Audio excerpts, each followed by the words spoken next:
नमस्कार, आप देख रहे हैं जवाब देना पड़ेगा और आपके साथ मैं हूं पूजा यादव। आज बहुत बड़ा मुद्दा जिसको लेकर हम हाजिर हैं और उस पर जवाब तो लेकर रहेंगे।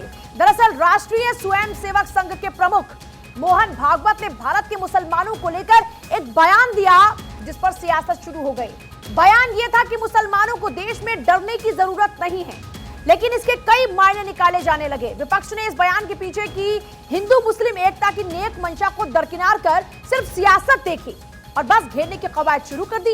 एक तरफ हिंदू मुस्लिम के बीच की खाई पाटने की लगातार कोशिशें जारी हैं, तो दूसरी तरफ सिर्फ और सिर्फ वोट बैंक वाली राजनीति हावी हो रही है।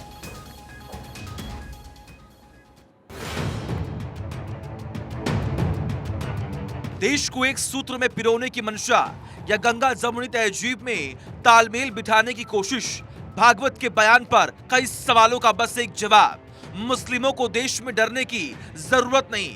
इस बयान के बाद हौसला बुलंद तो हुआ, लेकिन सियासत ने भी रफ्तार पकड़ ली। दरअसल मोहन भागवत ने कहा कि सरल सत्य है कि हिंदुस्तान को हिंदुस्तान ही रहना चाहिए।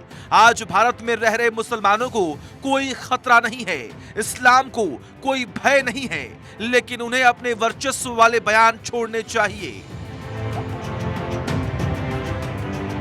संघ प्रमुख के इस बयान से सियासत गर्मा गई। एआईएमआईएम अध्यक्ष असदुद्दीन ओवैसी ने ट्वीट कर तल्ख लहजे में टिप्पणी की। हालांकि ये पहला मौका नहीं जब भागवत ने एकजुटता की ओर से कदम बढ़ाया है, और उससे पहले भी उन्होंने मस्जिद और मदरसों का दौरा किया ताकि इस दूरी की खाई को भरा जा सके। वहीं इन तमाम विरोधों के बीच शिया मुस्लिम पर्सनल लॉ बोर्ड के जनरल सेक्रेटरी ने मोहन भागवत के इस बयान को सकारात्मक बताया और इसे उसी ढंग से लेने की अपील की।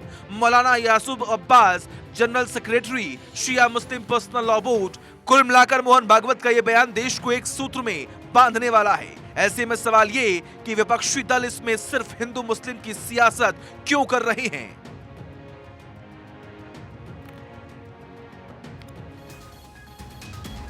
मेरे देश की खूबसूरती यही है कि यहाँ भांति भांति के रंग के जो फूल हैं वो खिले हैं और ये खिले रहें, इसके लिए इसे प्यार से सींचना जरूरी है, और जो नफरत का बीज बोएगा उसे तो कांटे ही मिलेंगे। चर्चा की शुरुआत करते हैं वैभव अग्रवाल, नेता बीजेपी जल्द होंगे हमारे साथ। डॉक्टर अजय उपाध्याय, प्रवक्ता कांग्रेस, जल्द होंगे। दानिश कुरैशी जुड़ चुके हमारे साथ, प्रवक्ता एआईएमआईएम। रतन शारदा, राजनीतिक विश्लेषक, जल्द होंगे हमारे साथ में। हाजी खान साहब, इस्लामिक स्कॉलर हैं जो हमारे साथ इस वक्त स्टूडियो में मौजूद हैं। डॉक्टर सुनील कौशिक, वरिष्ठ पत्रकार, हमारे साथ में इस वक्त स्टूडियो में मौजूद हैं। तो चलिए चर्चा की शुरुआत करते हैं। हाजी खान साहब, आप ही के साथ करूंगी, पढ़े लिखे क्योंकि आप हैं और मैं समझती हूं कि आप बेहतर तरीके से बातचीत करेंगे जब आज एकता की मिसाल की बात हो रही है, जब आज एकता की बात हो रही है, जब आज ये भांति भांति के फूलों की बात हो रही है जिनको प्यार से सींचने की बात हो रही है। तो ये मोहन भागवत के बयान को आप कैसे देखते हैं? देखिए पूजा जी, बात यह है कि देश हमारा जो है इसकी खूबसूरती यही है। जब देश की आज़ादी हो रही थी तो इस देश की आज़ादी की लड़ाई में हिंदू, मुसलमान, सिख, ईसाई सारे हिंदुस्तानी बनकर एक साथ खड़े हुए अंग्रेजों को इस देश से हमने। अच्छा, एक बात मैं कहूंगी, ना कोई हिंदू, ना मुसलमान, ना कोई ईसाई, ना कोई बुद्ध, हर कोई हिंदुस्तानी है। मैंने यही तो कहा मैडम, मैं इसीलिए रिपीट कर रही हूं, मतलब हर कोई हिंदुस्तानी है। हिंदुस्तान की होने के नाते और भारत में रहने के नाते हमारे देश को अगर उन्नति और विकास और ऊपर ऊंचाइयों की तरफ ले जाना चाहते हैं तो हमारे मुल्क के एक एक नागरिक को और सारी पार्टियों को जो इस देश की राजनीति में हिंदू और मुसलमानों की बीच में दूरियां पैदा करती हैं, इन सबको नकारना होगा और देश को एकता और अखंडता के साथ इस देश को सुपर पावर बनाने के लिए सुनील कौशिक साहब को, मुझे, भारतीय जनता पार्टी, कांग्रेस, सारे लोगों को देश के एक साथ मिलकर इस मुल्क को बुलंदी की तरफ ले जाना। आप कह रही थी ये फूल के मानिंद है, हमारा गुलशन के मानिंद है, एक गार्डन के मानिंद है। इसमें अल्लामा इकबाल ने कहा था कि सारे जहां से अच्छा हिंदुस्तान हमारा, हम बुलबुले हैं इसकी ये गुलसिता हमारा, मजहब नहीं सिखाता आपस में बैर रखना, हिंदी है हम वतन है हिंदुस्तान हमारा। यही बात डरने की और डराने की। मोहतरमा, हम आप ये बताना चाहेंगे पूजा जी कि मुसलमान ला इलाहा इल्लल्लाह का मानने वाला है कि नहीं है कोई माबूद सिवाय अल्लाह के, और हम अल्लाह के अलावा दुनिया की किसी मखलूक से न डरते हैं और न डरेंगे। रही हमारे मुल्क में एकता होना चाहिए, हम मोहन भागवत जी की इस बात का स्वागत करेंगे, यूं करेंगे स्वागत कि अगर देश को एक साथ चलना होगा, लेकिन मोहन भागवत जी जब हिंदुस्तान में मुसलमानों की लिंचिंग हुआ करे तो उस वक्त भी आपको बयान देना चाहिए। अच्छा, एक चीज, ठीक है, आपने ये बड़ी बात कही, इसका जवाब बीजेपी के प्रवक्ता से मिलूंगी आप, लेकिन क्योंकि वो कह रहे हैं कि निर्भय होकर जिए, डरने की कोई आवश्यकता नहीं, हर धर्मिता छोड़नी होगी, इस बात से क्या आशय आप समझ रहे हैं? देखिए, मैं ये कहूंगा कि हम मजहब के एतबार से, मैं मुसलमान हूँ, भाई हमारे हिंदू हैं, आप यादव हैं, ये सब जातियां अल्लाह ने कुरान में कहा है हमने इसलिए बनाई हैं कि तुम्हारा तारुफ हो। अगर हम एक मुल्क के एतबार से, एक मुल्क में रहने वाले हिंदुस्तानी के एतबार से अब हिंदुस्तान को अगर चाहते हैं कि हमारा मुल्क दुनिया की सुपर पावर बने, अच्छा तो हमें सुनिए, एक चीज बस जल्दी से क्लियर करते हुए, मतलब आप इस बात की कोई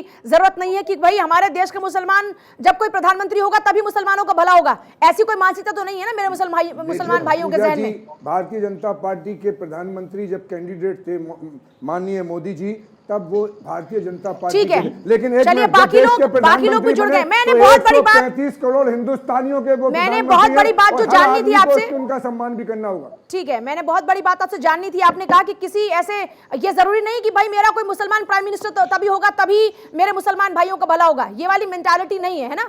वैभव अग्रवाल नेता बीजेपी हमारे साथ में, डॉक्टर अजय उपाध्याय प्रवक्ता कांग्रेस, दानिश कुरैशी प्रवक्ता AIMIM, रतन शाह राजनीतिक विश्लेषक हमारे साथ में, और हाजी खान साहब लगातार बने, सुनील कौशिक भी लगातार बने। मैं AIMIM के पास तरफ इसलिए जाना चाह रही हूँ, कुरैशी साहब, उत्तर प्रदेश का चुनाव याद होगा, चुनाव प्रचार में यहां पर जब ओवैसी साहब चुनाव प्रचार कर रहे थे तो उन्होंने कहा कि ये 9% वाले लोग मुख्यमंत्री बन जाते और हम बनाने वाले लोग हैं।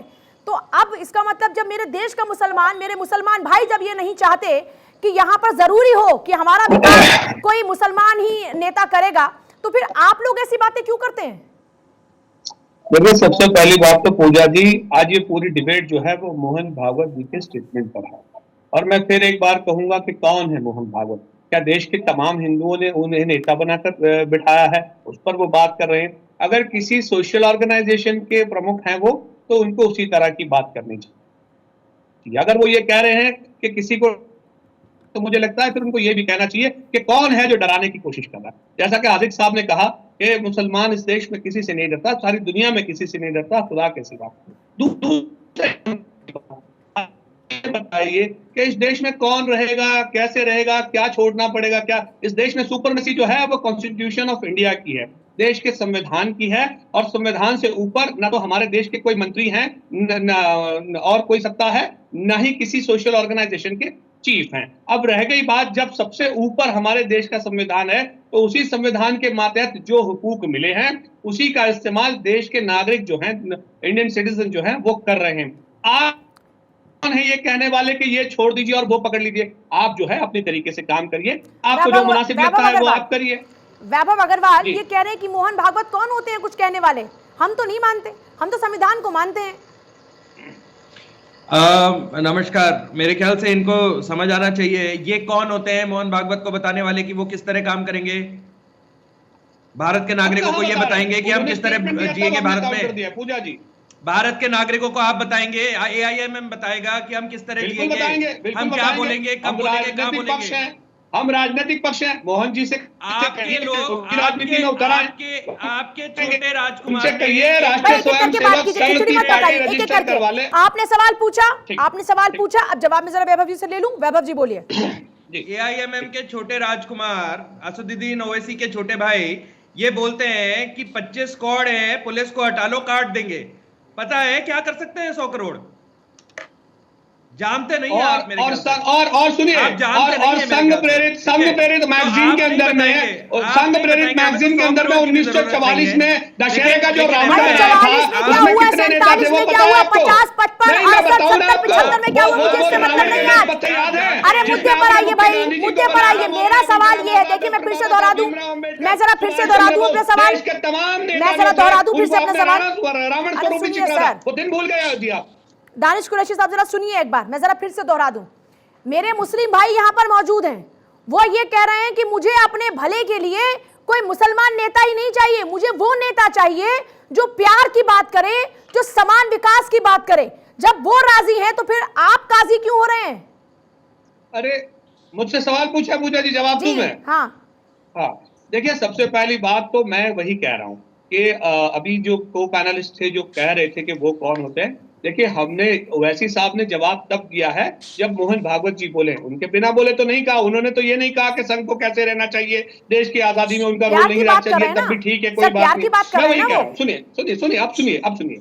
अब जैसा कि हाजिर खान साहब जो कह रहे हैं, हाजिर खान साहब देश के नागरिक हैं, उनकी अपनी राय है, होनी चाहिए। हम उन पे मोहन भागवत जी की तरह टिप्पणी नहीं करेंगे कि आपको ये करना चाहिए, आपको वो करना चाहिए। हर वो काम करना चाहिए जो संविधान के दायरे में है। संविधान के दायरे से बाहर निकलने किसी को नहीं दिया जाएगा।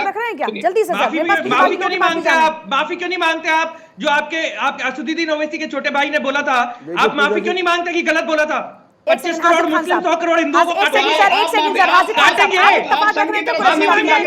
सर जल्दी से देखिए मैडम, बात यह है कि हमारा देश संविधान से चलेगा और संविधान के खिलाफ कोई भी पार्टी हो, चाहे वो किसी RSS हो, IAIM हो, कोई भी और पार्टी हो देश की, हमें संवैधानिक एतबार से देश की अपनी बात रखनी है। और संविधान को तोड़ने वाला, संविधान की धज्जियां उड़ाने वाला कोई भी हो, कोई भी नागरिक हो, कोई भी पार्टी का हो, उसके खिलाफ अब तो प्यार की बात हो रही है ना, हमें प्यार से इस देश में रहना चाहिए। सारे हम हिंदुस्तानी हैं और हमारा हिंदुत्व क्या है उसकी परिभाषा बताइए आदित्य बापू से। मोहन भागवत क्या कहेंगे? पहले जरा एक बार सबकी रिएक्शन ले लूं, मैं सबको शामिल कर ले तो फिर हम विस्तार से चर्चा को आगे बढ़ाएंगे। बताइएगा अजय उपाध्याय जी, आप क्या कहेंगे इस पर? उनके बयान में वो कह रहे हैं कि सर हिंदुत्व क्या है, हम हिंदुस्तानी हैं, किस तरीके से हमें देश में एकता अखंडता की बात करनी चाहिए, इसको लेकर जिक्र कर रहे हैं मोहन भागवत। आप क्या कहेंगे जब राहुल गांधी ये कहते हैं कि साहब हम तो उनको अपना गुरु मानते हैं, जिस पर बवाल भी खूब होता है?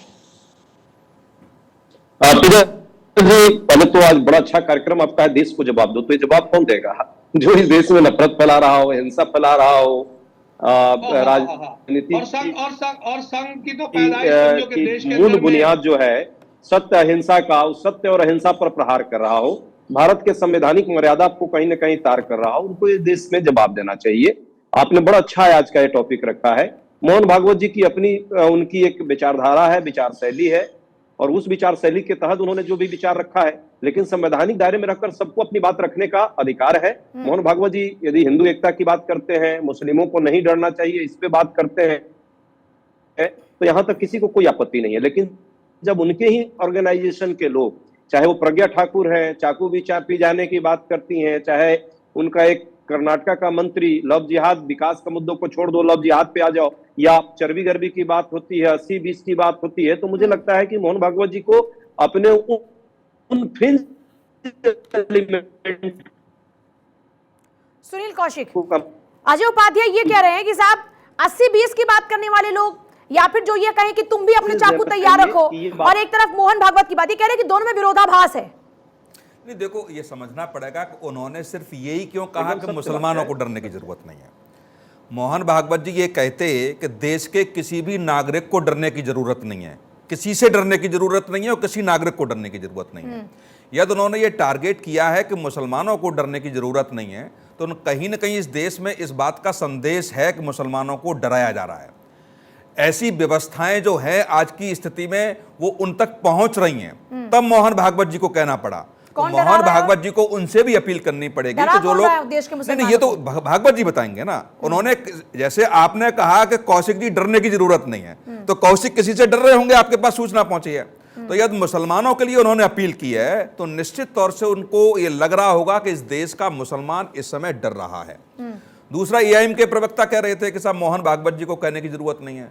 देश का सबसे बड़ा सामाजिक संगठन है, और जब कोई देश में बड़ी घटना होती है तो यही विपक्ष में बैठे हुए राजनीतिक दल RSS पे आरोप लगाते हैं कि RSS इसमें संलिप्त है, RSS के इशारे पर सरकार चल रही है, RSS ही सरकार बनवाता है। तो जब ऐसी बात है और RSS प्रमुख कहते हैं, तो कम से कम गंभीरता से तो लेना पड़ेगा। और दूसरी बात, जवाब दानिश कुरैशी देंगे, लेकिन इस बीच जरा रतन शारदा जी को भी जोड़ लेते हैं। रतन शारदा जी ये कह रहे हैं कि साहब देश के मुसलमानों को डराया जा रहा है, और यही वजह है कि मोहन भागवत को आकर ये कहना पड़ा कि देश के मुसलमान को डरने की जरूरत नहीं है, आपको बस हट धर्मिता छोड़ने की जरूरत है। कौन है वो लोग जो देश के मुसलमान को डरा रहे हैं? देश के मुसलमानों को इनके मुसलमान नेता ही डरा रहे हैं। वही विमर्श फैला रहे हैं कि देश का मुसलमान डरा हुआ है। सेक्युलर लोग फैला रहे हैं, जिनको वोट बैंक के कारण कहना पड़ता है कि मुसलमान डर रहा है उसका, और इसके कारण उस समाज में डर न हो, इसका उत्तर मोहन जी ने दिया है एक प्रश्न के उत्तर में। मोहन जी ने यह भी कहा कि LGBT के प्रश्न के ऊपर वो इंक्लूसिव हमारा नेचर होना चाहिए। यहाँ बैठे जो स्कॉलर हैं, क्या वो बात मानते हैं कि एलजीबीटी के प्रश्न के ऊपर हिंदू छोड़कर किस में इतना लिबरल व्यू है कि समाज के अंदर इंक्लूसिवनेस हो? क्या बीजेपी छोड़ के पहले किसी गवर्नमेंट ने एलजीबीटी के प्रश्न के ऊपर अच्छा उत्तर दिया है, उनको इंक्लूड करने की बात की है? नहीं की। जहां तक अब ये सवाल आता है मोहन भागवत कौन, मुझे फिर बताइए एएमआईएम कौन? नोटा से कम वोट जो लाते हैं, जिनका 1 या 2 एमपी हैं, वो सारे देश के मुसलमानों को नेतृत्व करने की बातें करते हैं। वो कहते हैं कि मोहन भागवत को बोलने का हक नहीं है, लेकिन जो 0.001% वोट लेकर सारे मुसलमानों की ठेकेदारी लेकर टीवी में आकर दिन रात चिल्लाते हैं, उनको कौन सा हक किसी ने दिया है? और प्रश्न आता है कि ये इन्होंने मोहन भागवत जी ने क्या कहा? उन्होंने कहा कि जो यहाँ के लीडर ये फैला रहे हैं कि हम लोगों से अलग है, मुस्लिम समाज बाकी से अलग है, उनको यहाँ के जो हमारे आक्रांता थे उनके साथ मिलाकर उनको औरंगजेब और बाबर से मिलाते हैं, वो गलत है, क्योंकि ये मुस्लिम समाज हमारे ही समाज का अंग है और वो भी उसी तरह त्रस्त था आक्रांताओं से जैसे हम थे। वो मुसलमान बन गए, हम नहीं बने, लेकिन उनको आक्रांताओं से जोड़ना और ये कहना कि मेरा धर्म श्रेष्ठ है, बाकी सारे धर्म जो है वो गलत है और मेरे पंथ पे ही चलना जरूरी है वरना आपको नरक नसीब होगा, ये बातें समाज में नहीं चलती। क्योंकि भारत का संस्कार ये कहता है कि हर पंथ सही है, हर पंथ को भगवान पे पहुंचने का वही अधिकार है और सभी की इज्जत की जाएगी। अब इसमें कौन सा विचार इंक्लूसिव है, कौन सा एक्सक्लूसिव है, ये सारी दुनिया समझती है, हम समझते हैं।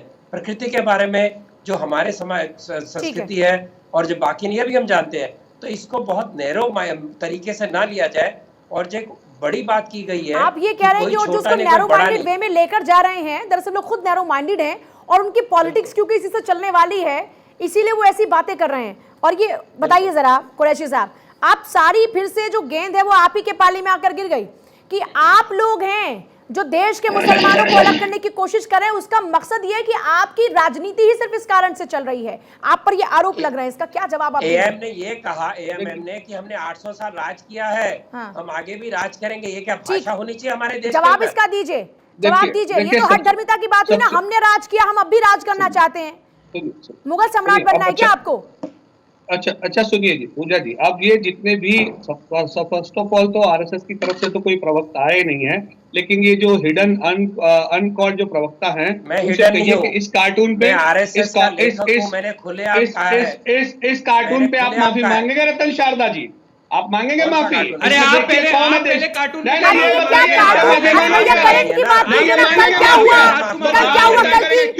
कल की बातें छोड़ो, कल की बात पुरानी, कल की बातें छोड़ो, कल की बात पुरानी। नए दौर में लिखते हैं हम एक नई कहानी, हमें हिंदुस्तानी, इस पे बात करो ना भाई। देखिए पूजा जी ऐसे डिबेट नहीं होगी, ऐसे आप इंटरनेट पर करिए, और ये सब ले लेके फिर वही बात। एक सेकंड रुकिए, सुनिए पूजा जी, एक सेकंड, वन बाय वन बात करेंगे सर।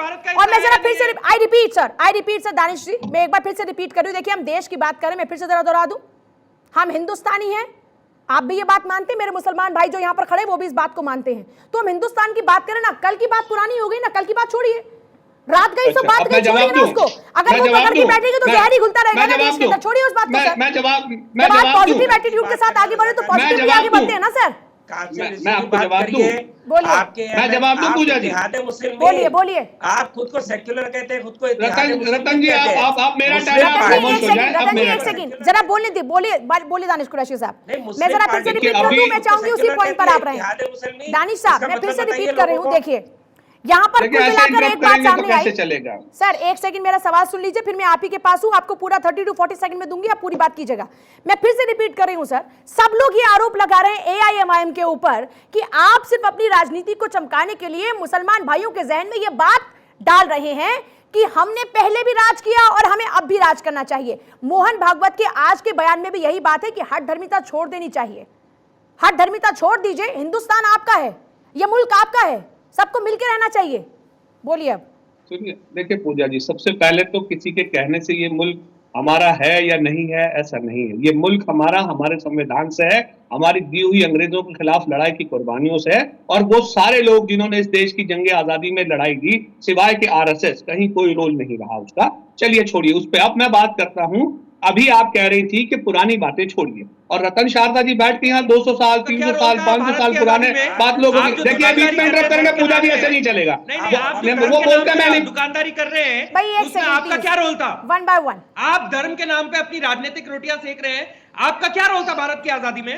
बताएंगे किससे क्या रिलेशनशिप है AIMM का भारत की आजादी में जो था? बताइए ना, पता करना हमें भी, हमें भी ज्ञानवर्धन करना है।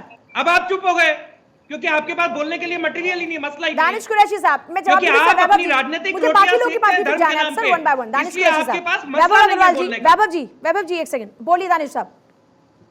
देखिए ऐसे पूजा जी नहीं चलेगा, मुझे नहीं करनी है डिबेट, इनको बोल देने दीजिए, ठीक है? बोलिए। जवाब दीजिए सर दानिश साहब, क्योंकि आपके पास कुछ पेंशन, अरे अंग्रेजों की सर मुझे वॉइस डाउन करनी पड़ेगी, उनको बोलने तो दीजिए एक अंग्रेजों बार। की पेंशन पाने वाले लोग हमें सिखाएंगे कि हमारा आजादी में क्या रोल था। अरे क्या हमारे फिर आजादी और उसमें रोल कहाँ कहाँ अरे आप लेकर अंग्रेजों चले की जाते हैं? Pension but come to the point sir. वाले लोग, ये उनके विरासत रखने वाले लोग, ये हमें सिखाएंगे। अरे सुनो मेरी बात, देश के अंदर में कम से कम 5 लाख से ज्यादा उलमाओं ने कुर्बानी दी हर जुमा के बाद। राजनीति क्यों नहीं करते? मुझे पता करना है, मैं तो भारत का नागरिक हूं, ज्ञानवर्धन करना है। वैसे भी आपको तो भारत में रहने में दिक्कत है। भारत के संविधान में आप बताएं ना, जम्मू कश्मीर भारत का हिस्सा है या नहीं है? बताएं ना, बोले ना, चैलेंज है मेरा, अगर आप बोल दे तो बोलिए ना। या आप डिबेट छोड़ के जा रहे हैं? डिबेट करने के लिए मसला ही नहीं है आपके पास, आप डिबेट क्या करेंगे? आप बोलेंगे ऐसे नहीं चलेगा, मेरे को तो बोलने ही नहीं दिया जा रहा है। आम आदमी पार्टी जैसे प्रोपोगेंडा करती है ना कि हमें काम नहीं करने दिया जा रहा है, आपका भी वही हाल है। पेरोल वालों के साथ बोलने नहीं दिया जा रहा है, छोड़िए, बोलने नहीं दिया जा रहा है, हमारे पास है ही नहीं, मसला ही नहीं है कुछ बोलने का राजनीति में, केवल हम अपनी राजनीतिक रोटियां सेकेंगे। एक सेकंड देखिए, दानिश कुरैशी छोड़ के भाग गए मैदान। दानिश कुरैशी साहब क्यों? क्योंकि बोलने के लिए कुछ नहीं है। एक सेकंड वैभव जी, दानिश कुरैशी साहब हैं क्या हमारे साथ में टीम? दानिश कुरैशी ने शायद डिबेट छोड़ दिया है, जरा फिर से ट्राई कर लीजिए। हाँ, हो सकता है जो भी परेशानी टीम जरा उसको एक बार चेकआउट कर ले, लेकिन देखिए फिर से घूम फिर कर सवाल वहीं पर आ गया, और मैं फिर से देखिए वो सवाल मैं फिर से दोहराऊंगी।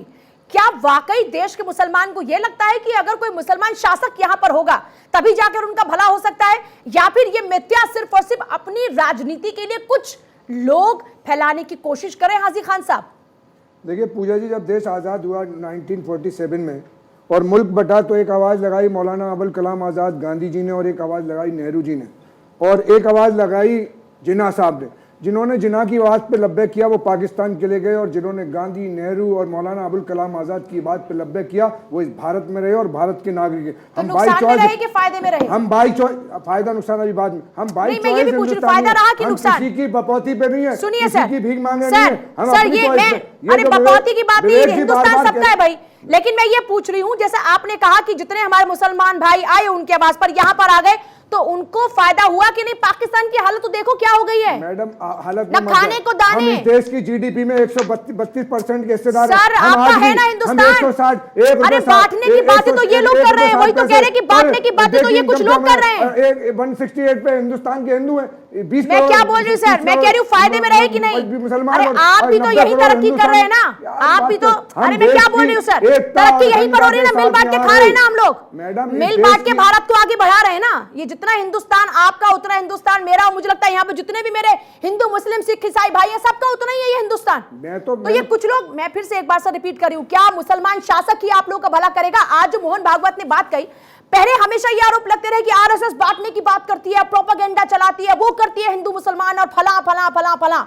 आज जब वो बात कह रहे हैं एकता की, तो उसमें फिर ये डाउट क्यों है, मैं ये समझना चाह रही हूँ। देखिए, मोहन भागवत जी कहें, असदुद्दीन ओवैसी कहें, कौशिक साहब कहें, मैं कहूँ, हिंदुस्तान के हर नागरिक को इस देश की फिक्र रखनी चाहिए, इस देश के उन्नति और विकास की फिक्र रखना चाहिए। इस देश में कौन प्रधानमंत्री बनेगा, कौन नहीं बनेगा, मुस्लिम बनेगा, ये हमारे संविधान के एतबार से तय होगा। जो अपनी लार्जेस्ट पार्टी लेके आएगा उसमें हिंदू भी बन सकता है। हमारे देश के राष्ट्रपति मुसलमान बने, एक नहीं 3 4 5 राष्ट्रपति हिंदुस्तान। अरे ये थ्योरी में, अरे ये थ्योरी सब जानते हैं सर, ये थ्योरी सब जानते हैं, ये थ्योरी सब जानते हैं सर। मैं ये पूछ रही हूँ कि बार बार डराने की जो बात होती है, जो कहा जाता है कि साहब, जैसे मैंने अभी ओवैसी साहब के एक बयान का जिक्र किया, मैंने उसी बयान का जिक्र किया, मैं चलिए उस पे बताइए क्या कहेंगे आप? वालों को मैं जवाब दे रहा हूं कि तुम भी अगर अपनी बात के पावन नहीं हो तो हम भी अपनी बात के पावन नहीं है, और ये अर्जो समा बात है पावन हमारी, हम अर्जो समा बात के पावन नहीं। जब तक एक अल्लाह अल्लाह कहने वाला रहेगा, निजाम चलेगा, हमारी वजह से हुकूमत कर रहे हैं, हमें डराएंगे? हम ना डरते हैं ना डराएंगे, ना हम किसी को डराते हैं। ना कौन हम सुनील डरते हैं कौशिक ना कौन डरा रहा डरते। है? इस्लाम ने कहा है कि वो कौन मोमिन डरा रहा नहीं। है? मैडम इधर सुन, इस कुरान में प्रॉफिट मोहम्मद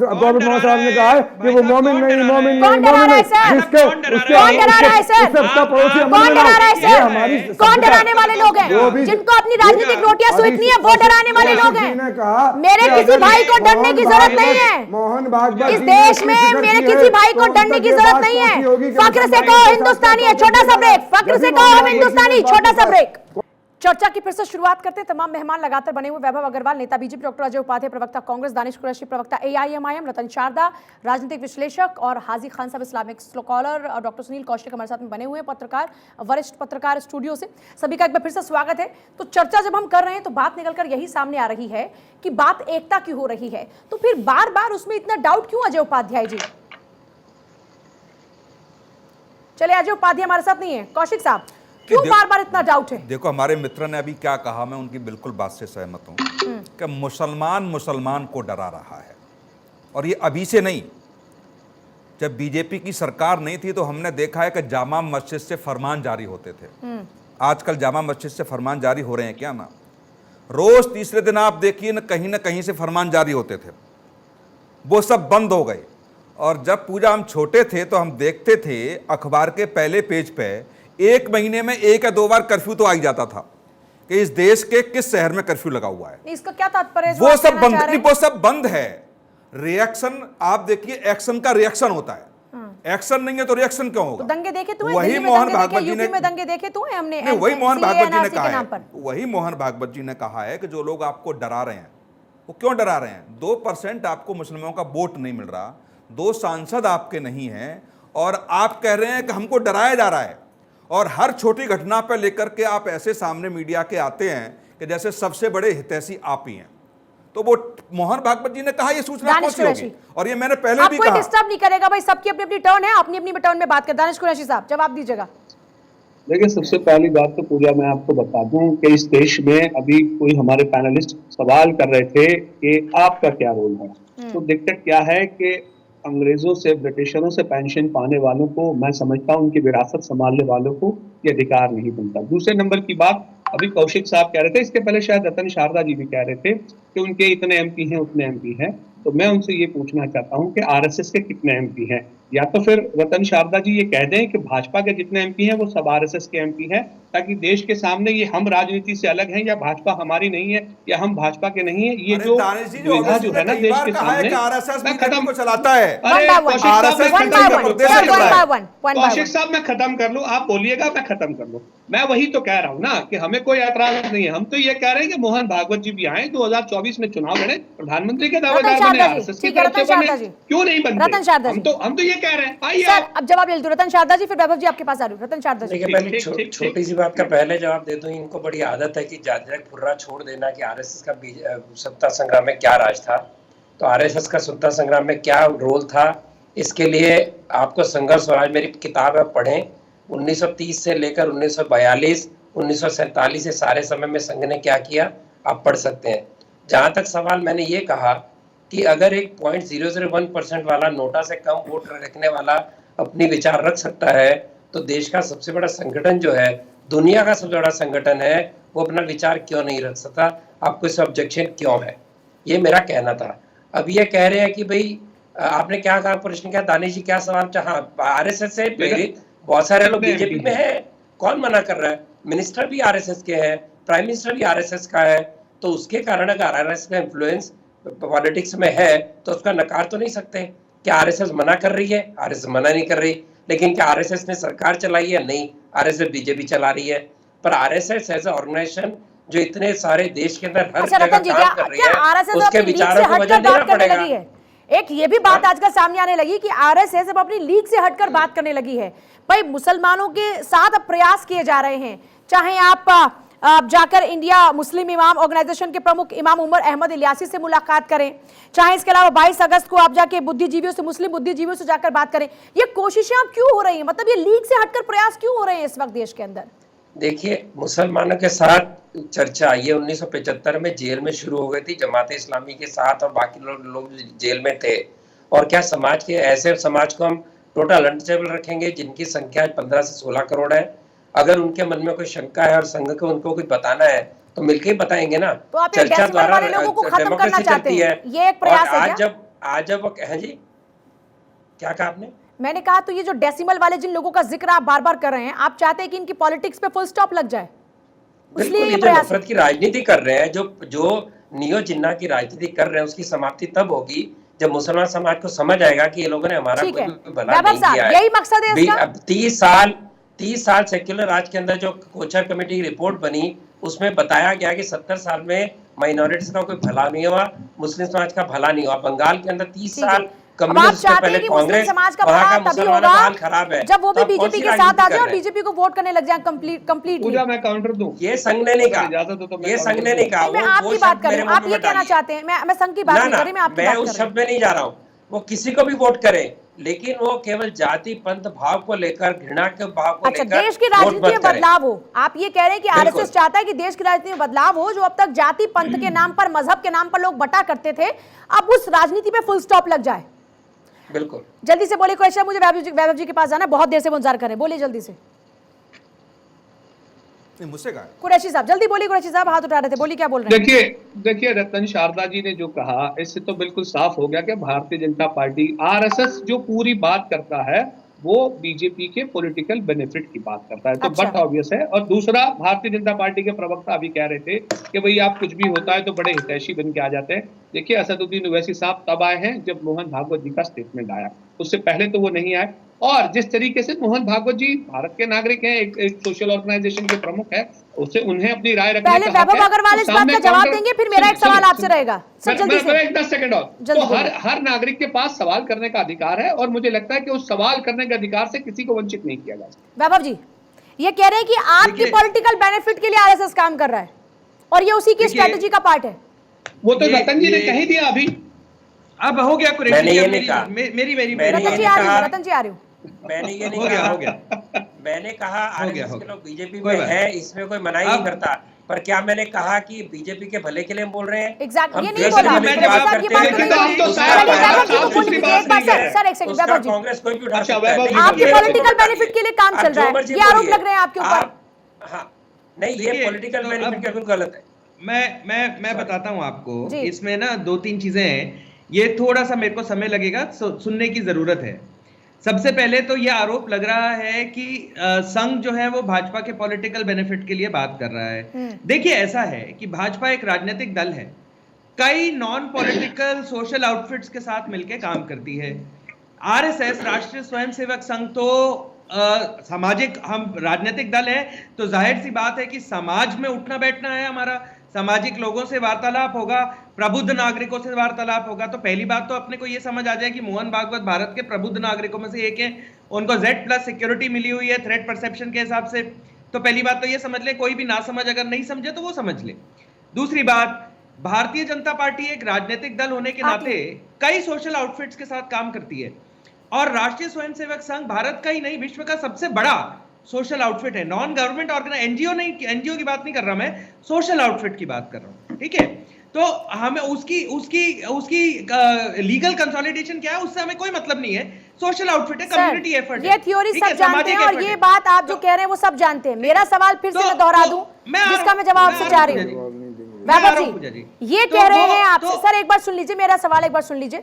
ये लोग ये कह रहे हैं, जो आपके विपक्षी लोग हैं, वो ये कह रहे हैं कि आप लोग अपने पॉलिटिकल बेनिफिट के लिए ये सब प्रयास कर रहे हैं, क्योंकि आपको दिख रहा है कि हो सकता है कि ये वोट बैंक आपको नुकसान पहुंचाए, इसलिए आप इसको भी अपने पाले में कर लेना चाहते हैं, इसलिए आप इस तरीके का माहौल बना रहे हैं। पूजा जी, आपने तो दुख की रंग दबा दी पूजा जी।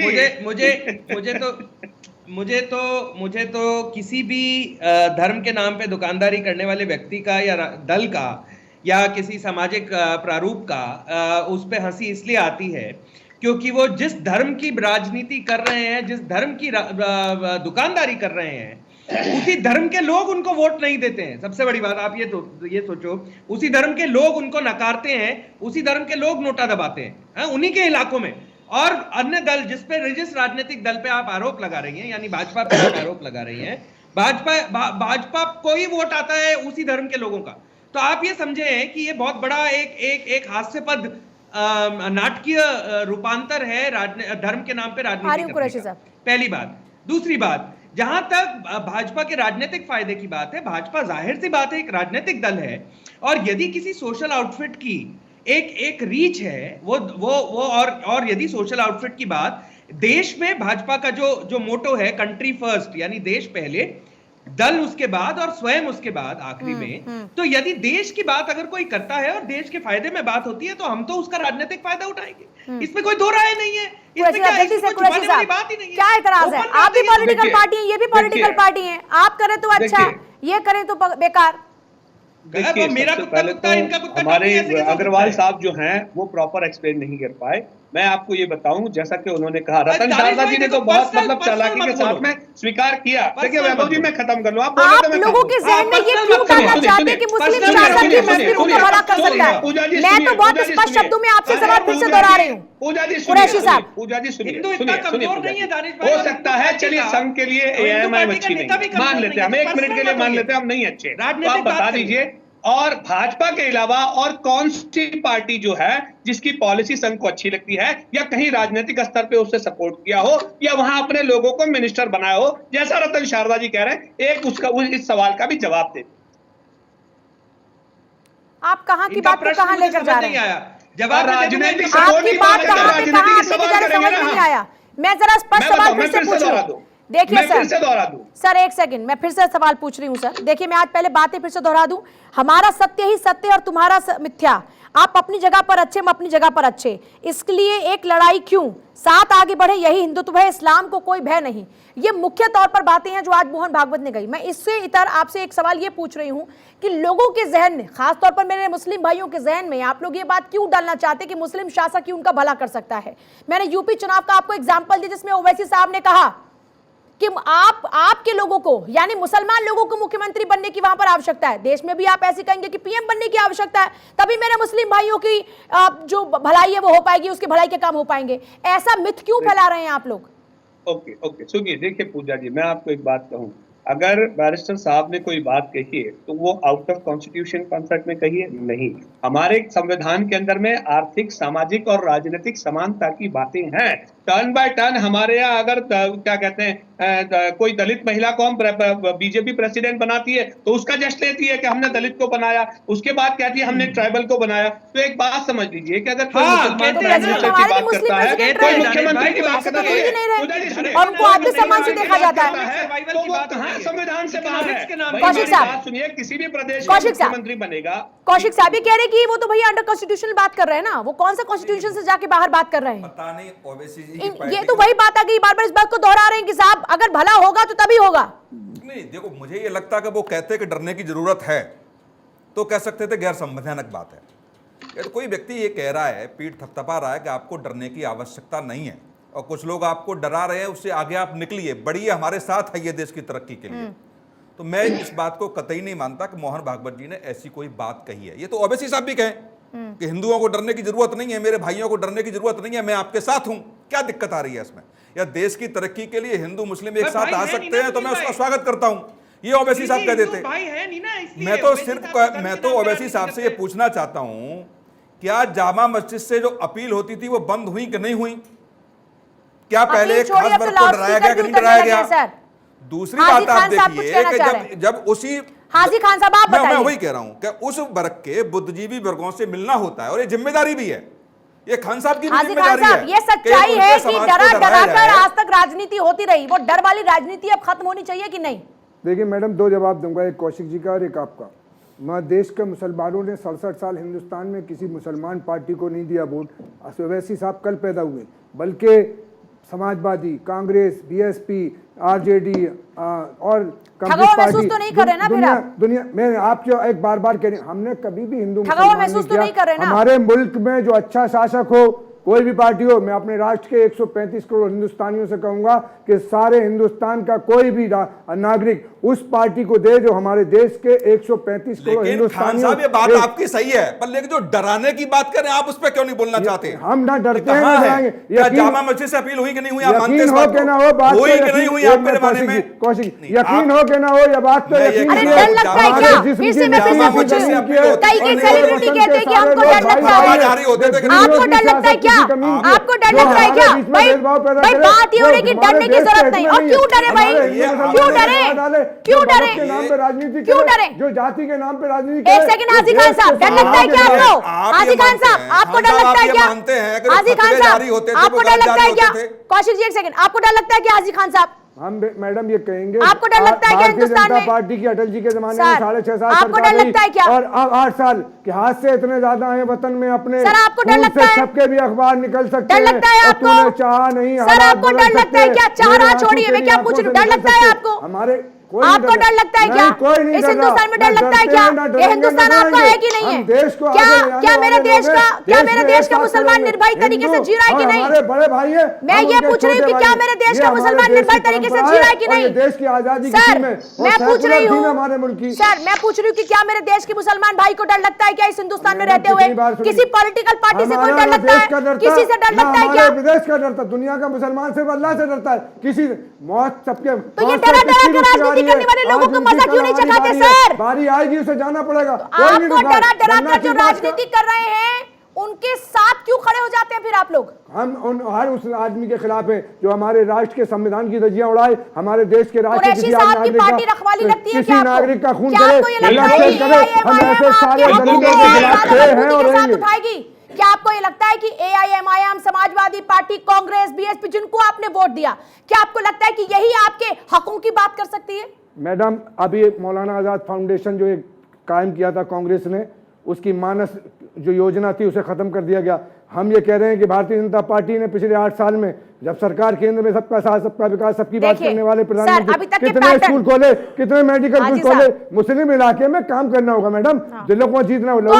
हमारा आपका लहू का रंग हल्का और गहरा हो भी सकता है, मगर ये एक जैसे हैं, तेरे आंसू मेरे आंसू, हम सब एक हैं, हिंदुस्तानी हैं और सारे हिंदुस्तानियों को ऊपर ले जाने का उत्थान का बदलाव की कोशिश हो तो रही है। उत्तर प्रदेश के अंदर एक हाथ में कुरान एक हाथ में कंप्यूटर आ तो रहा है। किस जगह कंप्यूटर दे दिया? कितने कंप्यूटर दे दिए? काली जवानी जमा कर, काली जवानी जमा कर मदरसों। अब इस पर भी तो ऑब्जेक्शन शुरू हो गया। आप इस बात से इत्तेफाक रखते हैं कि नहीं? एक हाथ में कुरान और एक हाथ में कंप्यूटर होना चाहिए कि नहीं? पिछले 5 साल सर की ना बात कर, यूं बता कि काफिला कहां लुटा, मैं उसकी बात करूं। Sir come to the point sir. मैं आंकड़ा दे दे रहा हूं हाजी खान साहब को। 10,000 से ऊपर मुस्लिम छात्रों को उत्तर प्रदेश में कंप्यूटर मिले जिन्होंने ग्रेजुएशन पास किया। और उत्तर प्रदेश की बाइट क्या होता है? आप शासन की लिस्ट में जाइए, आप मुझे बताइए। आप ग्रेजुएशन के बाद, अरे सुनिए ना, ग्रेजुएशन के बाद जो छात्रों को कंप्यूटर बांटे गए, चाहे समाजवादी पार्टी ने बांटे चाहे भारतीय जनता पार्टी ने बांटे, क्या मुसलमानों को उठा दिया उसमें से? क्या मुसलमानों को नहीं मिले? अरे स्कॉलरशिप बंद कर दी, अभी 4 दिन पहले बंद करी है मौलाना आजाद फाउंडेशन की। आपको नहीं मालूम? सरकार जब है क्यों बंद कर रही है? जो कांग्रेस की पॉलिसी है उन्हें खत्म कर रहे हो, मुसलमानों के खिलाफ कर रहे हो। अरे सरकार के पैसे को फाउंडेशन के माध्यम से, सरकार के पैसे को फाउंडेशन के माध्यम से सरकार अपनी योजना लाएगी। देश की पॉलिसी अलग अलग है क्या? बात ये हो रही है कि डर वाली राजनीति खत्म होनी चाहिए। बात ये हो रही है कि डर वाली राजनीति खत्म होनी चाहिए। डर वाली राजनीति खत्म होनी चाहिए। बिल्कुल है। बात यह है कि डर वाली राजनीति खत्म होनी चाहिए। कहा गया हो कि मुसलमानों को इस योजना का लाभ नहीं मिलेगा। आप एक बता दीजिए मुझे। अरे जो योजना का नाम बता दीजिए। एक सेकंड हाजी साहब, आप भी एक सेकंड, कौशिक साहब एक सेकंड, कुरैशी साहब एक सेकंड आई, कुरैशी साहब एक सेकंड, कुरैशी साहब एक सेकंड। आपको ऐसा लग रहा है कि कहीं किसी मामलों में आप वंचित हैं? तो तमाम मुख्यमंत्री प्रधानमंत्री से मिलने का आवाज नहीं, तो उसके लिए जरिया ये कुछ विपक्षी पार्टी लगती है क्या आपको कि आपके हकों की बात वही उठा सकते हैं? जल्दी से मैं हाजी खान साहब बहुत ही 10 सेकंड में ये हाँ या ना में जवाब चाह रही हूँ। क्या आपको ये लगता है कि पॉलिसी आप लोगों के हित के हिसाब से नहीं बनती? क्या आपको लगता है कि आपके साथ बैर भाव रखा जाता है? रखा जाता तो बीजेपी के प्रवक्ता है ना, मैं उसे जवाब लूंगी। आप बताइए, बैर भाव रखा जाता है क्या मेरे मुसलमान भाइयों के साथ? हमारे देश के नागरिकों के साथ भेदभाव करना हमारे राष्ट्र के संविधान। अरे सर गोलमोल बातें नहीं सर, इसलिए नहीं कह रहे कि आप संविधान बोलिए ना, रखा जाता है तो नहीं जाता है तो जवाब ले। हमारे देश के नागरिक जो भी हैं उनके साथ हम वही बात काम करेंगे, हर नागरिक के बराबर काम करेंगे। तो इसलिए जो सरकारों में कोई भी किसी प्रदेश में हो, कोई भी देश में हो, उनको अपने देश के नागरिक चाहे वो हिंदू हो मुसलमान हो, उनके साथ अच्छा व्यवहार करना है। पानी, बिजली, शिक्षा, एजुकेशन सारी चीज देना चाहिए। आपके हिसाब से फर्क है? कुरैशी साहब जल्दी से सर।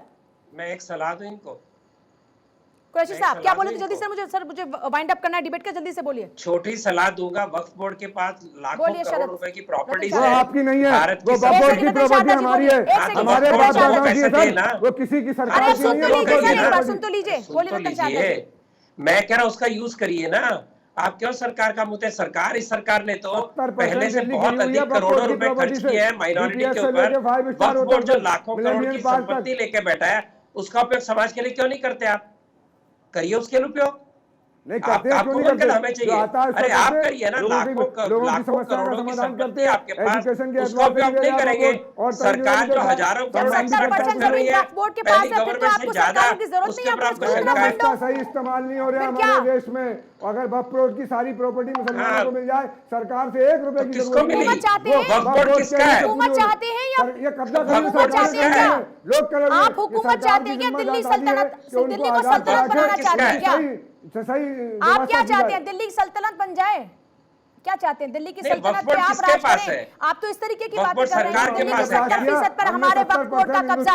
वक्फ बोर्ड किसका है? किसका है वक्फ बोर्ड? 6% मुसलमान थे जब हुक्मरानी तो फिर क्या चाहते हैं? 94% हिंदू भाई थे उनके बात साथ। जुबान पर आ गई ना, देश के हाजी खान एकता साहब, के बात साथ जुबान पर आ गई ना, क्या उन्होंने चाहते हैं? जदीद के साथ हुक्मरानी बात की। जुबान पर आ गई ना, क्या बात चाहते जुबान हैं? पे नहीं, बात एकता जुबान के पर आ साथ, गई, भाईचारे के बात साथ, जुबान पर एक चाहते हैं, दूसरे की सल्तनत चाहते हैं रिश्तेदारी की आप उन्होंने। सल्तनत चाहते हैं क्या? औरंगजेब जिसकी बुरा आप कहते हैं सल्तनत हमारे चाहते हैं लोग, क्या? उसकी दादी अरे सर, मुसलमान आप थी, सल्तनत उसकी चाहते बाई हैं कि देश मुसलमान चाहते थी। हैं? ये देश की आप एकता सल्तनत अखंडता चाहते हैं कि देश चाहते हैं? आप अपनी सल्तनत चाहते हैं हम कि देश देश चाहते के हैं? संविधान के एतबार से चाहते हैं कि सल्तनत मिली है हर नागरिक को उसका हक मिलना चाहिए। ये अरे कहते हैं। हर नागरिक को तो उसका हक मिल ही रहा है, कौन सा हक नहीं है? आज आप खुलकर यहाँ पर इतनी बड़ी बड़ी बातें अगर बोल पा रहे हैं तो आपके पास हक नहीं है क्या? मैडम और कैसा हक आप चाहिए? बोलने पे भी यहाँ पे पाबंदी क्या? लगा देंगी? सर कलम कराएंगे क्या? डेमोक्रेसी में आजादी की उसमें बोलने पे भी पाबंदी लगा देंगी? कैसे लगा देंगी आप? हाँ तो वही चीज ना, और क्या आजादी चाहिए? आप कह रहे हैं कि सबको आजादी चाहिए, और कैसी आजादी चाहिए सर? आपको तो आपको सल्तनत चाहिए, आपकी बात जुबान पर आ गई, आपको सल्तनत चाहिए, वो राष्ट्र को नुकसान सल्तनत चाहिए आपको। मैं कह रहा हूं, आप भारत माँ यही कहते हैं हमारे मानसिकता की हिंदू तो भाई। बात हो रही है ना मैडम, सर। भारत माँ इस कहते हैं मानसिकता हिंदू को भाई, खत्म करना भारत होगा। को ये देश उसकी किसी जो एक आंखें पार्टी का हिंदू और नहीं, मुसलमान, ये देश एक आंख हर को एक कोई नागरिक का है छोड़ने की सर। कोशिश करेगा, नो हम उसका हाथ नो, तोड़ देंगे